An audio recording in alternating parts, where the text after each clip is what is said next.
There are days when life looks perfectly fine from the outside, yet something inside feels strangely hollow.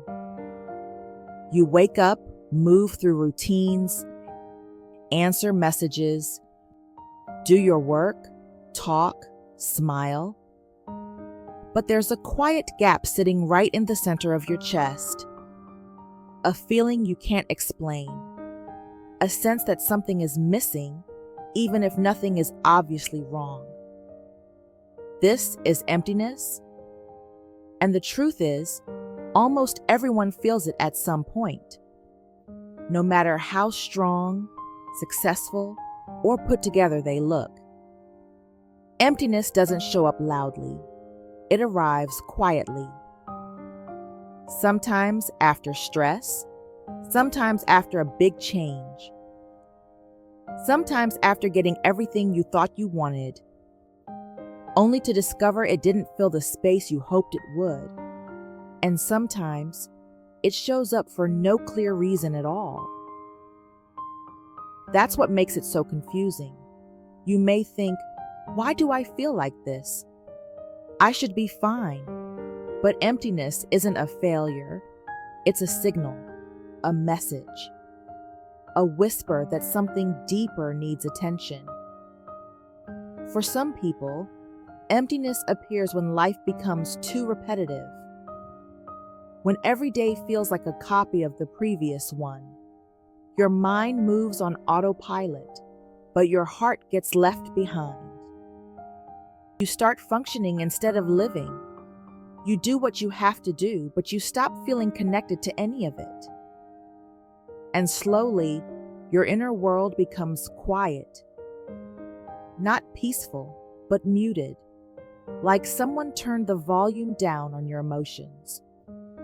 For others, emptiness comes from giving too much of themselves to everyone except themselves. You keep showing up, helping, supporting, solving. You use your energy to carry others, but eventually, the weight leaves you drained. Not because you're weak, but because you've been strong for too long. When you never refill your own emotional tank, the silence of emptiness starts spreading into the places where joy once lived. Sometimes emptiness appears after loss. Not only the loss of a person, but the loss of a dream, a plan, a version of yourself you thought you'd become. You might not realize it, but grieving who you used to be or who you hope to be can carve out space inside you. And that space feels like emptiness. It feels like standing in a room after the furniture has been removed. Nothing is technically wrong, but it doesn't feel like home anymore. And there's another version of emptiness, the kind that follows emotional shutdown. When you've been hurt too many times or disappointed too many times, your mind tries to protect you. It builds walls. It turns down the intensity of your feelings because strong feelings come with risk. You can't be deeply hurt if you don't feel deeply in the first place. But this protection comes with a cost. Numbness, a flat, quiet kind of emptiness that feels safer than sadness, but far from alive. Here's the truth most people don't hear. The feeling of emptiness is actually your inner world asking for reconnection. Not with others, at least not at first, but with yourself, your real self, the self you've ignored, silenced, or pushed to the background because life demanded efficiency instead of depth.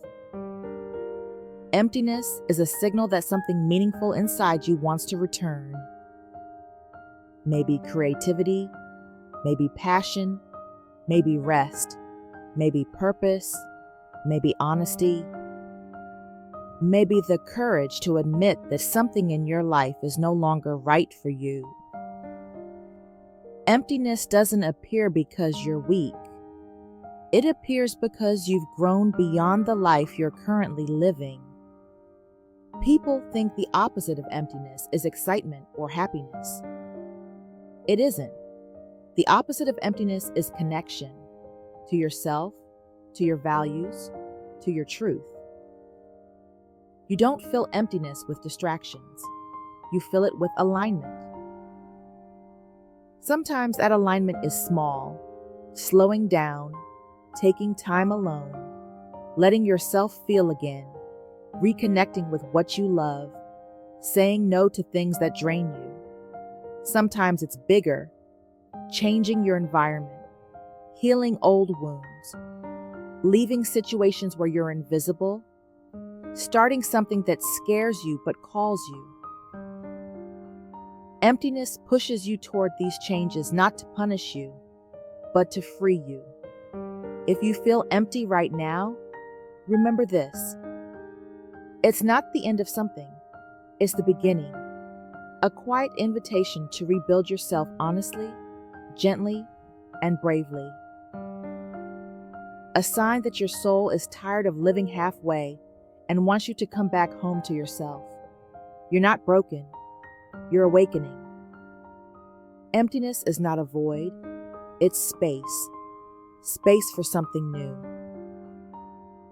Space for something real. Space for the next version of you. And when you finally start listening instead of running, you'll realize that emptiness wasn't your enemy. It was your turning point.